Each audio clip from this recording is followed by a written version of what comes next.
What is happening in Phoenix right now in February of 2025? People are still asking if the market has slowed down at all, if prices are going to come down, or if anyone is buying homes with these interest rates, these high prices, and in this economy. Do you really want to know what's going on? I'll tell you because I've gathered all the data. So stick with me. This is Celina Acosta, your favorite Phoenix, Arizona real estate agent, here with your February 2025 market update for Phoenix, Arizona, and the metropolitan area coming up. The median home price in Phoenix is $450,000 for a resale home, which is about 4% higher than it was last year. This price is the median, not the average, and it includes both Maricopa County and Pinal County. For Maricopa County only, the median price is $472,000. This doesn't include new construction home prices, by the way. The median price for new construction is $540,000, which is up 7.9% from a year ago. About 5,600 homes sold in the last 30 days, which is about 6.7% higher than the same time last year. So last year, almost 4,800 homes sold in that same time frame. The average days on the market right now is 75, which is 15% higher than the same time last year. This number varies depending on the condition of the house, price point, and location. So the amount of days a house remains on the market could be a little bit more or a little bit less. So to summarize, we've sold a few more houses that took a little longer to sell that were a little bit more expensive. Other than that, the market right now is not that much different from a year ago. 27% of the purchases last year were all cash, which means 73% of the home purchases required a loan. So yes, people are buying homes and getting loans just like they've been doing since the beginning of time. There were 70,000 recorded sales in the MLS, not including new construction sales, and 73% of these were financed. That was for 2024.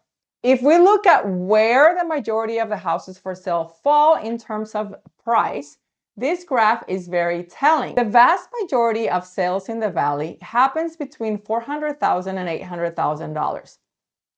There are a small number of homes that sell for less than $200,000, and there are quite a few that sell for more than $800,000.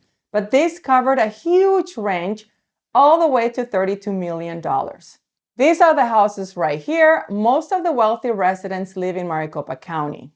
Concentrated in the East Valley, particularly Paradise Valley, large parts of North Scottsdale, as you can see here, Scottsdale and the Arcadia area in Phoenix, and a few are in Chandler and Gilbert.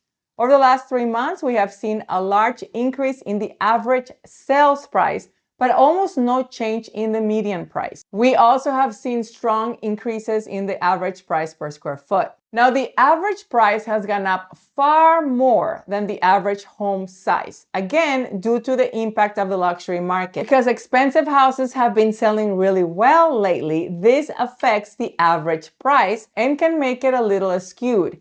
That's the reason why I prefer to use median price in my market update. A year ago, we had just under 16,000 homes for sale in the MLS, and today we have over 24,000. We haven't had this many listings since 2015. But in 2015, the average interest rate was 3.85.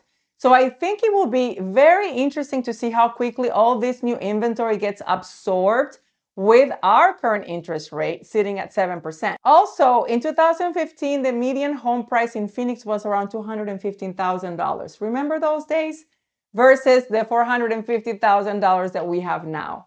It's no secret that salaries haven't kept up with inflation or home prices, so we will see how the market responds to this influx of new listings. We had 8,000 more listings. I will keep watching the market and keep you informed.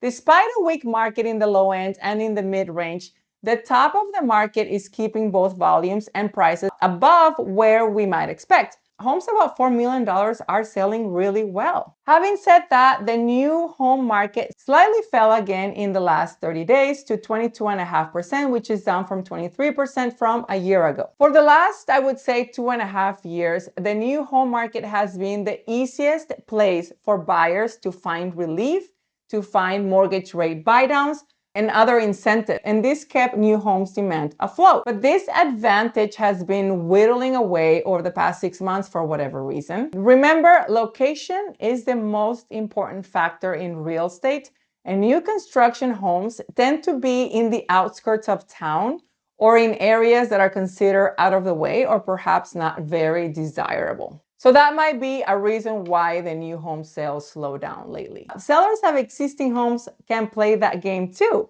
If you have a house to sell in a great area, but not in the best condition, or if you have a house to sell and you're directly competing with a builder, you have to offer concessions similar to what the builders are offering in order for your house to sell faster. So there you have it, the Phoenix real estate market in a nutshell. I hope this was helpful. If you like this video, click the like button and share with someone who needs this information. I will keep watching the market, and until next time.